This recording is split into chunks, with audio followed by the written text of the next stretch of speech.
Hi student, how are you doing? I hope you are fine. Welcome back to our lesson Sunrise 11, Unit 5, Lesson 3. Danger humans at work. If they had thought they would have. This is third conditional sentences. Now, go back to the text. The text talks about two events. The first event happens in 1920, called the Dream, and the second event is about today, the reality, after about 100 years. Let's rate the first events, 1920, the Dream. Two rivers, the Ammo and the Saar, used to bring water across the desert to the Aral Sea, which was then the fourth largest lake in the world. However, the new Soviet Union had big new ideas. Look at the pictures. We have two men, they are engineers.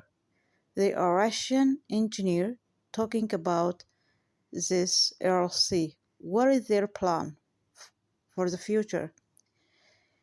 The first one, if we use this water, the desert would produce precious cotton for 1,000 kilometers. The second man, but what would happen to the Aral if we emptied the rivers?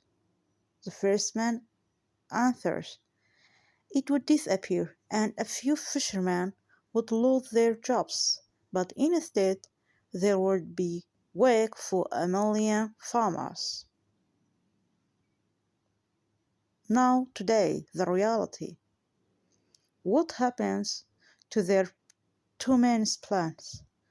Let's read. By 1970, irrigation canals were taking nearly all the river water, and the Aral was shrinking rapidly. Then it broke in two seas, the large Aral and the little Aral. By 2000, fishing ports were nearly 100 kilometers from the water, and the fish had gone. All fishing boats lay on the dry, dusty salt seabed, which was also polluted with chemical, and polluted dust on the wind was killing people and damaging the crops. The dream had become a disaster. Many came and tried to help, but nothing ever happened.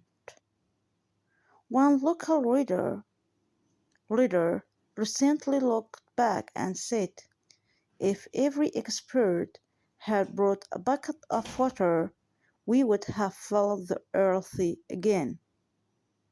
Finally, in 2005, money from the World Bank produced a solution, at least for the little Aral.